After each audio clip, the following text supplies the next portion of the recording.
Welcome to the Bulwark podcast. I'm Charlie Sykes. I have this book right in front of me, Insurgency, How Republicans Lost Their Party and Got Everything They Ever Wanted, by Jeremy Peters, who has been covering national politics for the New York Times, a contributor to MSNBC, and is out with this new book. So first of all, congratulations on the book and welcome to the podcast, Jeremy. Thank you, Charlie. I'm glad to be on. As you know, I'm a loyal, faithful listener. Well, okay, and in terms of conflicts of interest as well, I am a blurber. I actually have blurbed your book, so this is what's actually on the cover of your book. Yeah. Peters has written the definitive account of the devolution. Is it how you pronounce it that way? The devolution of the GOP into full metal Trumpism in searing detail. This was painful, including the fateful role of Sarah Palin. He documents how Trump tapped into the suspicion, anxiety, anger, and cultural grievance that has been festering for years on the right. So that's my review. That was so. Let me tell you, when I read that, when you sent it to me, it delighted me. So thank you. To have your endorsement really means a lot. Well, let me tell you what I was actually thinking about when I was reading your book, and when I wrote that. There are so many people who have written about what happened to conservatives. I'm one of them. What's going on? Where are they all going?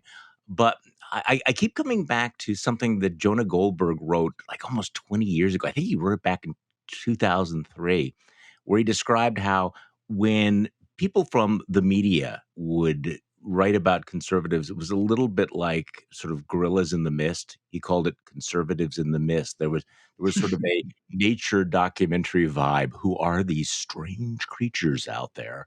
Let's look at their habitat. And it was always sort of an alien, like, what are you people? Where did you come from?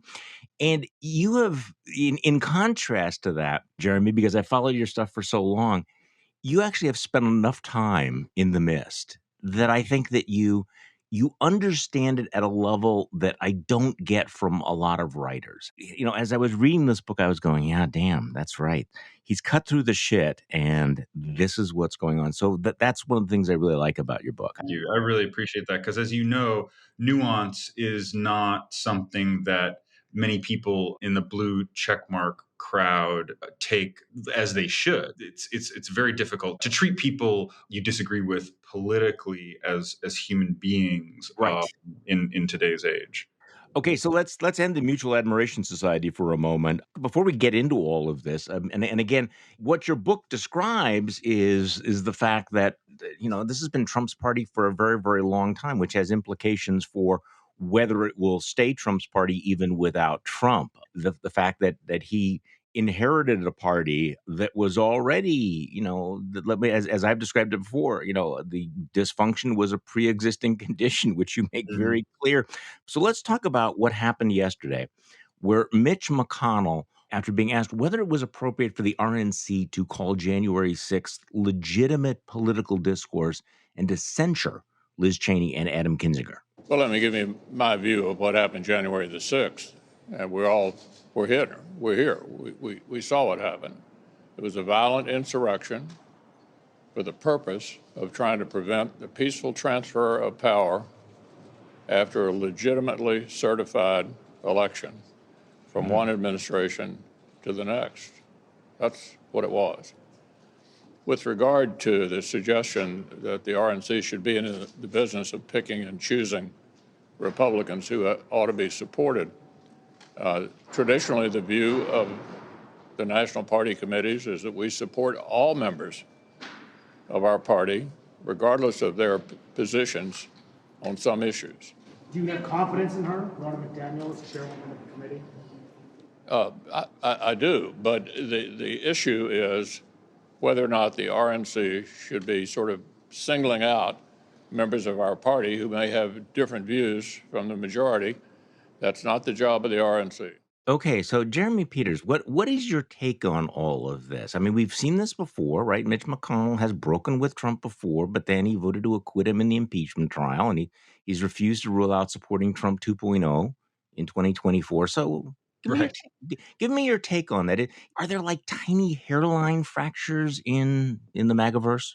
Yeah, and I think they always have been, but it's in listening to Mitch McConnell there, it's almost as if he's speaking from some type of lost civilization. I'm reminded of what something Stuart Stevens once said to me. Of course, Romney's chief strategist from 2012, who's written about his own break with the Republican Party. It's as if it's just artifacts from the Mayans or the Incas or something. The party that Mitch McConnell is describing is gone. And on the one hand, I understand that that's the party as he wishes it would be. This party where the Republican National Committee is not dominated by Donald Trump. But the party that Mitch McConnell actually has is the party of Trump. And there's no hairline fracture at the moment long enough, big enough that I can see in the party that is going to shake Trump's hold on it. I think things can change, obviously, and I don't have a crystal ball, but the book is called Insurgency for a reason. Right. And that's because the modern history of the Republican Party is a history of insurgent, populist, conservative candidates, politicians who've come along and destabilized party leadership in a way that culminated with Donald Trump. I mean, we go back to Pat Buchanan, go back to Sarah Palin and the Tea Party, and Donald Trump is the manifestation of all of that. And Charlie, how many National Review editorials, how many Wall Street Journal op-eds, how many Mitch McConnell statements exactly like this denouncing something Trump has done have we lived through? And taking this a step further to what Mike Pence said, which is directly related to McConnell's comments, when Pence finally also called Trump out for the first time in basically 5 years. Okay, so Mike Pence told the truth. That's easy. He was exactly right when he said Donald Trump is wrong. I could not have overturned the election. What good has telling the truth done any Republican lately, politically speaking? I can't think of it. Well, this is the thing that I think it was David Frum who first said, back in 2012, that the Republican Party doesn't have a leadership problem; it's got a followership problem. And you're right; it doesn't really matter what Mike Pence says or what Mitch McConnell says or what the editors of National Review say, as long as the base is totally into all of this, is into Trump or Trump adjacent, or embrace this insurgency. Then nothing is actually going to change. So let's go back to all of this. And again, I think this is painful stuff for me to read because I keep asking myself, how did I not see this at the time? But one of the things that really jumped out at me from your book was really the significance of Sarah Palin, who, interestingly enough, is back in the news with your newspaper this week. Sarah Palin just will not go away. So you describe her nomination as vice president as the tip of the spear for the emergence of voters who are obsessed with cultural resentments rather than economic issues that had dominated the politics. And I think that this is one of the key things, that one of the key insights in your book that I thought was so strong, where you point out this long-term transformation of the Republican Party in which the style of politics is overpowered, suffocated any remnant of substance. And she really was kind of the tip of the spear. So talk to me about the significance of Sarah Palin in what's happened to the Republican Party. So that quote, tip of the spear, actually comes from Donald Trump's pollster, Tony Fabrizio, who has a long history in the Republican Party, working for a very diverse set of candidates, from the populist right to the establishment. Pat Buchanan, Bob Dole, those were his clients. And he was the one who pointed out to me that Trump actually had been watching Sarah Palin quite closely for longer than we knew in the 2010 era of the Tea Party's dominance. But going back to how Sarah Palin became the figure she was in that era after McCain nominated her, Palin was more like the average Republican voter than voters were used to seeing, right? You have, John McCain, who had been in Washington for decades. You have people like Mitt Romney, who ran against McCain in the primary that year, 2008, who is this patrician blue blood governor of Massachusetts, who had passed a universal health care law in that state. And all of a sudden, Sarah Palin comes along and she is, quote, one of us. And they lean into that. The McCain campaign, they lean into this every woman persona that she has, but it's deeper than just being, your neighbor, or someone that you recognize from your kid's soccer practice, or hockey practice, as it would be, I guess, in Sarah Palin's case. Um, she wore her resentments on her sleeve. Hmm. And there's a scene that I get into in the book about this disparaging comment that Ted Stevens' son made. You remember Ted Stevens is the Right. famous former senator from Alaska, elder statesman up there, an institution where Stevens' son called the people from Palin's hometown, her region, called the Matsu Valley trash. And this stuck. It was a real moment in Alaska's recent political history where people were outraged. I mean, it was an early version of Hillary Clinton's deplorables Hmm. comment. Hmm. And Sarah Palin wore this as a badge. She called herself, as much as she resented it, and was stung by it, she felt like it was a way of framing her appeal as a politician in an us versus them way. Those elites, those blue bloods, look down on people like you and me. And that was really appealing. It was something that McCain never could capture. It was something, that none of the Bushes could ever capture because of where they came from. And people saw that in her, and because she ran with it. She really leaned into that. Well, she also used that kind of inflammatory language, Obama palling around with terrorists. Now, did she write that herself, or did the McCain people write that for her? Where did that come from? So I'm really glad that you brought this Yeah. up, because I think this is part of what I meant when I said that we don't appreciate nuance in these political figures often. So Sarah Palin did not Hmm. write that, and it was written into her speech, as I report into the book, by people at McCain headquarters in Alexandria, Virginia. Hmm. She received the speech in an email as she was waiting on the tarmac, getting ready to go into a fundraiser in Colorado.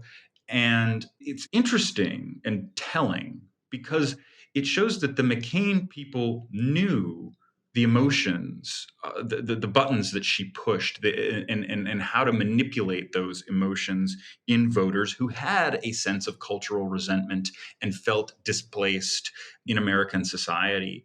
They leaned into that as well. And they misunderstood, they underestimated the power of that. While they were leaning into it, it got away from them. And that's something that McCain finally sees when that woman says to him at a town Hmm. hall meeting, Obama's a Muslim. And he does the right thing and corrects her and says, no, ma'am, he's not. He's a family man. He's a Christian, something to that effect. But that moment was only made possible because John McCain and his advisors let it happen by letting Sarah Palin run loose with some of these wild allegations. So Republican leaders have been playing with this sort of thing, so kind of like, using people to kind of poke the bear. George H.W. Bush using Lee Atwater, Mhm. McCain using Sarah Palin. But they always thought, I keep coming back to the analogy, and I apologize for using it again, growing the baby alligator in the bathtub and just thinking that they're going to be able to keep it, it will never grow and eat you. They always What did they thought. say about someone said about Fox News? It was an anonymous quote after the 2020 election. It's like a chimp that you raise from birth that rips your face off. Yes, exactly, exactly. So they always had the impression that they could keep that under control, right? That was out there and they would distance themselves. And as you describe it, at some point you realize, wow, no, it's taken on a life of its own and we can't control it anymore. So that's the history of the modern Republican Yeah, Party. That's right why there. the book is called Insurgency, Charlie, because I start with Pat Buchanan. I keep coming back to Pat because he's a fascinating figure and I think a proto Trumpian character like none other. And the way that the GOP establishment underestimated him is in the book, because Pat shared with me an unpublished memoir that he had written about the 92 campaign when he challenged George H.W. Bush, the sitting Republican president, in a primary and almost beat him in New Hampshire. Hmm. He didn't actually win New Hampshire that year. People misremember that part. But Buchanan almost beat him, came within striking distance. And he antagonized Bush for months from the sidelines, even though he had no real shot at overtaking Bush and winning the nomination. And he demands at the end of it all a primetime speaking slot at the convention. Hmm. And the Bush people give it to him. Not only do the Bush people give it to him, as Buchanan spells out in my book, they let him write a speech and then they don't read the speech before he delivers it. And what does he deliver? The most memorable convention speech that anyone has given at a convention in the United States in modern times, the famous culture war speech, where he Locked and rails, loaded. yep, he rails against homosexuality, the evils of it, and the evils of Clinton, and it pushes all the crowd is on its feet. And afterwards, Buchanan is absolutely delighted, not only by the reception he got in the crowd, but by the disparaging way he is covered in the mainstream media, by the attacks calling him crazy. And he has this line that I quote where he cites a New York Times article that says, something to the effect of Buchanan unleashed the crazies. And Buchanan's response, as I spell out, is just utter delight. That's exactly what he wanted. He wanted the establishment calling his people crazy because he knew how motivating that was, just as Sarah Palin knew how motivating that same sentiment was. Well, and he knew where the buttons were, as you point out. He played to conservatives who hated the idea of having to press one for English, which I don't mean that really was an obsession for a long time. Who knows why? But or people who think that their kid was denied a spot at college because of affirmative action. So affirmative act, he understood that the race card was a potent issue back in 1992. He understood. How powerful that was, and this was one of his wedge issues, right? That he thought, because George H.W. supported an affirmative action law, and he figured, that's going to be my go. That's going to be my go issue. Exactly. And this is another thing that people don't remember about Buchanan. And one of the reasons that I wrote the book is to try to shed light on some of these episodes and present them to readers in a way that will seem fresh. Because Buchanan's campaign, while it was very America first, right? He took that slogan, and in fact, to this day, has a piece of stained glass on his coffee table at his home in McLean, Virginia, that says America First. He railed against trade and immigration and all that. But the reason he got into the race, as he explains in the book, is affirmative action. He was angry at George H.W. Bush for signing a civil rights law that extended affirmative action programs. And that was a straw that broke the camel's back for him. So it was this kind of white grievance that was propelling him then in a way that, of course, is very, there's a straight line from it, straight through to Trumpism and his campaign crusade against illegal immigration in 2015-16. So let's go to another incident you describe in your book that foreshadowed Trumpism, the Ground Zero Mosque issue, and how that played out, because I'd kind of forgotten that.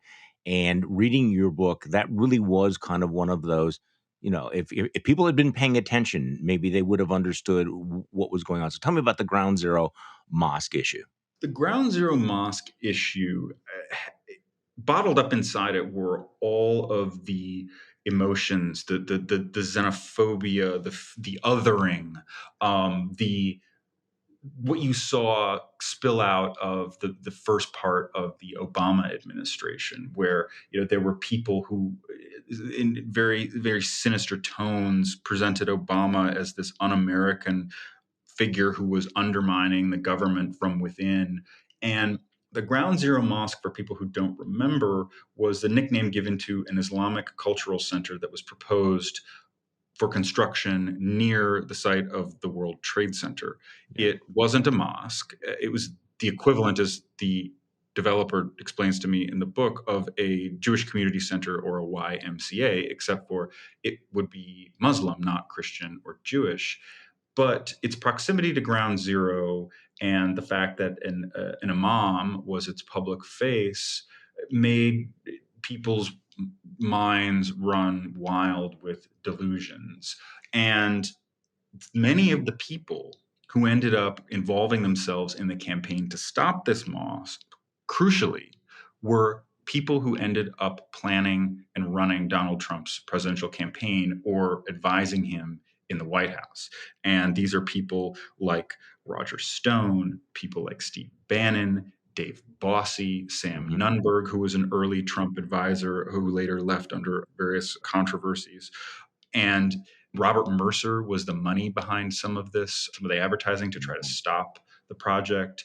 And then Donald Trump got involved. And this was before he was ever really involved in Tea Party politics. Hmm. It was before the birther stuff, but you can see how this showed him how powerful an issue like fraudulent claims about Obama's birth certificate would become a very resonant issue on the far Well, right. this is where you connect the dots because you write that the line between this community center fight and Obama's birth certificate is short and fairly direct, and much of it played out on the airwaves of Fox News. I mean, you have the whole picture there. You have this issue, Donald Trump, the birtherism, the conspiracy theory, and of course the role of conservative media. I mean, it Mhm. all begins to take shape. Yeah, and Breitbart in particular. And Trump wasn't necessarily political at the time. And I asked him about this in my interview with him. I said, "What did you see in this? How did you know that this would be an issue that would get you so much attention?" And the answer was revealing. It wasn't what I expected, though. He didn't necessarily see it politically, right? Because we forget he's not an ideological person. He is what that chapter, the name of that chapter is The Popularist, which is a direct quote from Trump, actually, in his own mangled version of the English language, where Steve Bannon is explaining to him how Trump is a populist figure in the greatest American tradition of populism, and Trump says, "Yes, yes, I'm a popularist." Uh, of course, getting the word wrong, but he was right. He really was about his popularity, all about enhancing that popularity, doing what was popular. And he said to me about the Ground Zero Mosque, the people didn't like it. And he was right. The polls showed that the people overwhelmingly did not like it. And so he latched onto that because he saw he was drawn to it on a personal level, of course, but he saw that so were a lot of other people.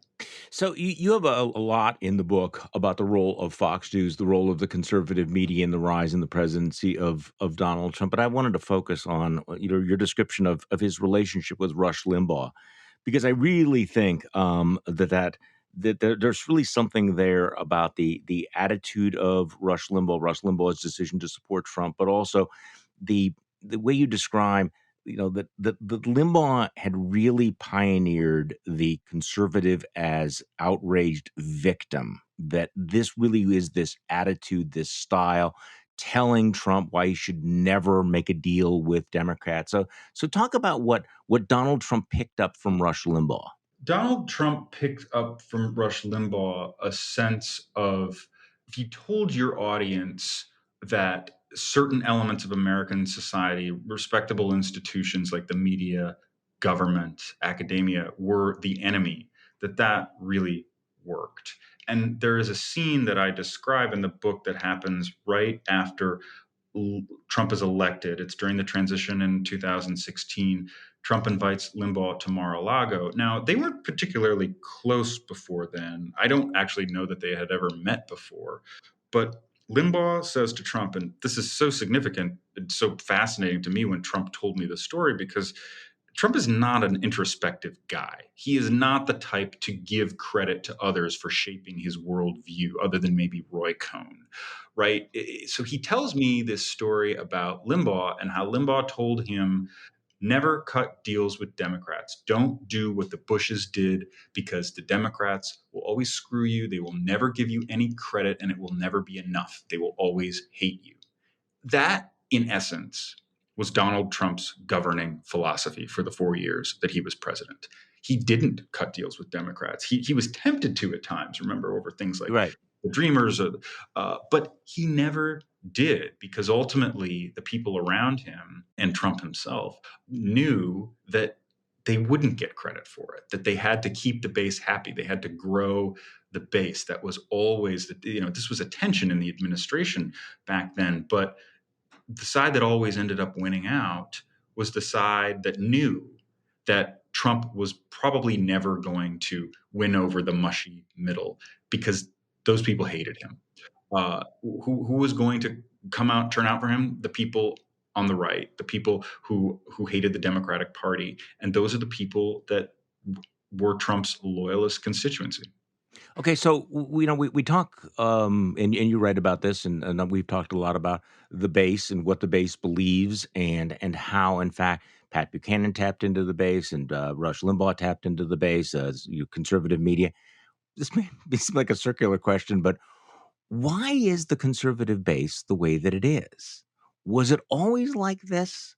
Or is it a product of the conservative media? Do you know what I'm getting at? Is the Mhm. conservative media a reflection of something that was always there? Or is the base shaped by what the conservative media became and morphed into over the last several decades? What do you think? How do you parse Oh, that I out? love that. I love that question because Yeah. it's so philosophical. Yeah. But I think, well, I'll start at there's this paragraph in my introduction where I'm discussing I got this from a documentary, an old documentary from the 1960s, looking at the John Birch Society. Mhm. And Charlie, I was blown away by how many of the slogans and Yeah. the issues are the same as they were back then. I mean, there are stickers saying "Support your local police." Yeah. That they're flying a flag outside their house, the Gadsden flag, which of course the Tea Party took up and used as its banner with the "Don't tread on me, coiled up snake."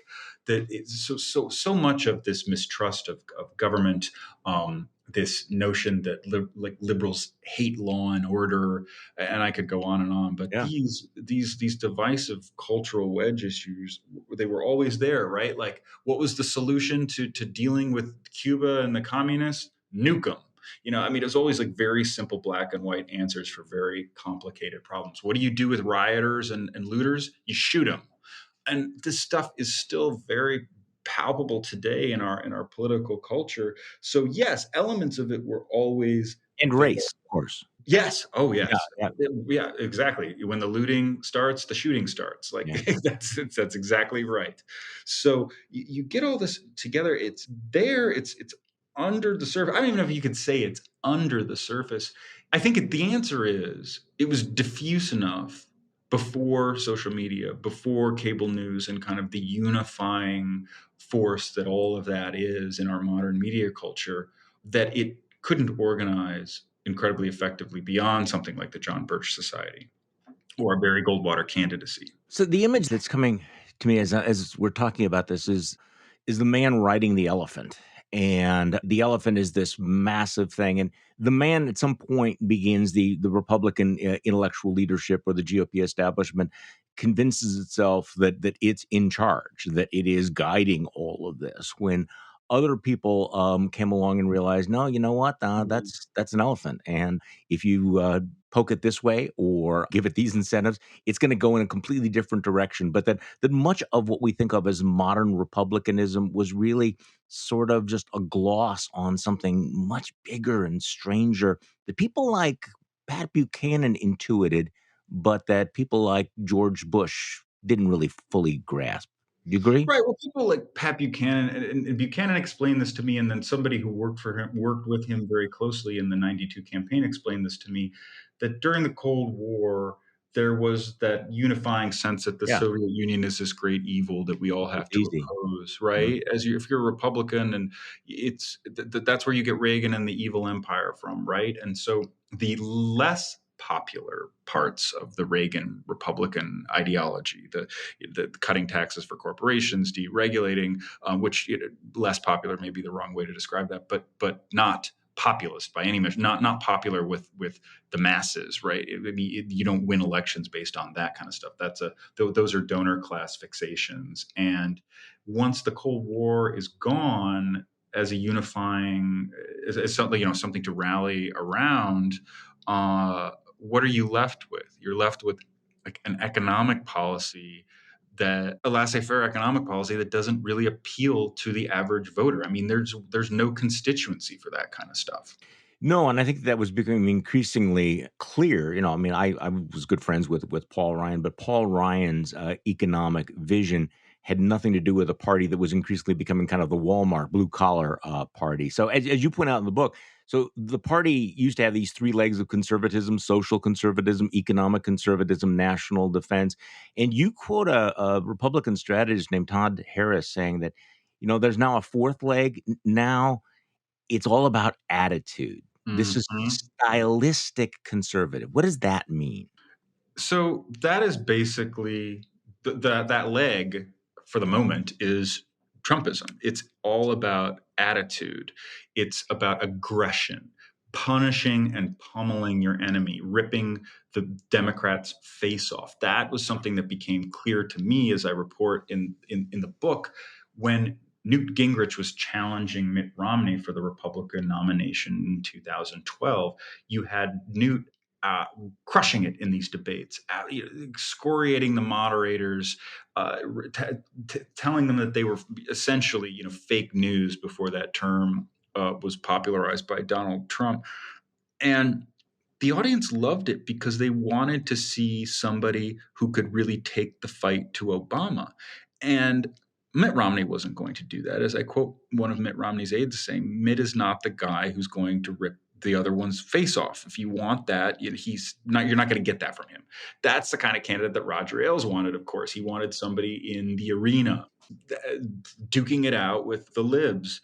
And when Trump took over, he gave them that, but he also made it a template for other Republicans to win, or at least though many Republicans started to think that that was the way you could win. And then you start to see that same Republican strategist who I quoted saying that, the stylistic conservatism is the fourth leg. In the book, I describe how he won for his candidates by emulating Trump. He's the guy who helped make that famous ad from 2018 with Brian Kemp, who now, of course, Rhino Yeah, Brian yeah. Kemp, who back then was talking like Trump on immigration, saying he was going to ride around Georgia in his pickup truck, rounding up illegal immigrants. So Okay. that's, Good it all God. comes full circle. It does come full circle. Now, we both know that there are folks on the left who think that one of the great cardinal sins is any suggestion of both sidesism. But at some point, though, how did the Democrats and the left play into all of this? So you have a Republican base that just wants to attack and tear down the left, but what is it in the left that triggers them? And the reason I'm asking this, of course, I come from this world, and I just remember the period where the Democrats did seem radically disconnected with a lot of average voters, including blue collar voters, and their contempt for them and for their values was palpable, and in a way opened the door. I mean, there's basically there is two aspects to this that yes, you had the Buchananites who went through that door, but that door was opened by a Democratic Party that increasingly didn't sound like Harry Truman anymore. It sounded like, I don't know, and I think of the George McGovern period as one of the turning points. But they made themselves a juicy target, and some of them continue to do so. And I think in part because they're in a bubble and they kind of don't know how Mhm. they sound. Do you know what I'm getting at here? I mean, I know exactly yeah, what yeah, you're yeah, getting at, yeah, and yeah. that's absolutely right. It's a bubble, and it's a bubble that gets reinforced, I think, by a lot of bad ideas on social media or misunderstandings of what voters actually want, what issues they care about, and what's going to motivate them to come to the polls. It's the same problem that I spell out in the book that the Republican Party had. They weren't listening to their voters, and I think if you look at the way that Democratic governors from New Jersey to Connecticut to New York are now finally getting the message on COVID mandates. It's the same thing. I don't know if it's going to be too little, too late, but Interesting. the Republicans have figured out that this is where the voters are. And I sent it to a Democratic strategist when I saw it because it was such a powerful ad, and he agreed with me that it's a Republican ad about kids in schools Hmm. or not in school, I should say, behind their computers, not able to go into the classrooms. And it's very melodramatic, but it shows the kids basically being forced to stay home while politicians and celebrity I elite. saw that. Yeah. Yeah, it's Tim and Miller tweeted about that. Yeah. it's really powerful. That's probably where I heard about Good. it, actually. But it's very powerful, and it rings true for no matter what, And there are probably Democrats out there who don't want to hear this, but that is absolutely ringing true with people who would not consider themselves Republicans, and this is part of the reason why Glenn Youngkin won, and many Democrats didn't want to hear this either at the time. But it's absolutely the case that people were able to see past the baggage, the ugliness of the xenophobia and the sometimes outright racism of a lot of Republican messaging these days, and vote for somebody like Youngkin because they didn't see him that way. And they liked that he was saying that he's going to put their kids back in school. That's just how people, I think, right now are just so fatigued, and Democrats have many Democrats, as some of my colleagues have written about at the Times, have a higher tolerance for some of these COVID restrictions, and it's become a part of their lives that they have willingly accepted. But that's not that's not America. That's not most of America. It's not middle America. And I think inside your bubble, it's hard to see that. Well, and the Democratic governors are seeing it. So I want to talk about your subtitle of your book. So the title is Insurgency. The subtitle is How Republicans Lost Their Party and Got Everything They Ever Wanted. What about that? What do you mean Mhm. when you say they got everything they ever wanted? Maybe just a touch of writerly hyperbole there, but That's okay. but but I think that's the bargain that Trump made with conservatives. That's why you have Mike Pence on the ticket, which, of course, looking at Mike Pence's political fortunes right now is rather ironic, and probably not lost on him. Is Trump said from the beginning, as I report in the book, that he was going to give social conservatives, evangelicals, everything they wanted. There's a chapter in there called Give Them What They Want. And it's a Hmm. direct Hmm. quote from Donald Trump to Mark Short, Pence's chief of staff at the time, where he's explaining his insecurity about his relationship with the evangelical crowd. And his solution to that, of course, is to give them everything they want because he wants them coming back to him. And Hmm. they did. But it doesn't start there. It started with something that no other Republican presidential candidate had done before, which is to give them essentially a receipt. He gave them that list of judges, as one Marjorie Dannenfelser, an anti-abortion activist, explains to me. It was their insurance policy that he would not nominate his sister to the Supreme Right. Court, and it worked, and it was utterly transactional, right? And that's what it was. So he put down in writing what he was going to give them, and then he delivered it. And now we're looking at a Supreme Court with three new Trump appointees who are very conservative, who are poised to act on a number of cases that will almost certainly restrict abortion rights and expand gun rights in a way that I think horrifies a lot of liberals who didn't see the power of making promises like that to Republicans. So, going back to this question of this new GOP, you quote the pollster Tony Fabrizio, who coined the term Dennis Miller Republicans, which I thought was interesting. He told you that there's now something called that he called the Infowars Republicans. So, who are they, and how important are they for Republicans?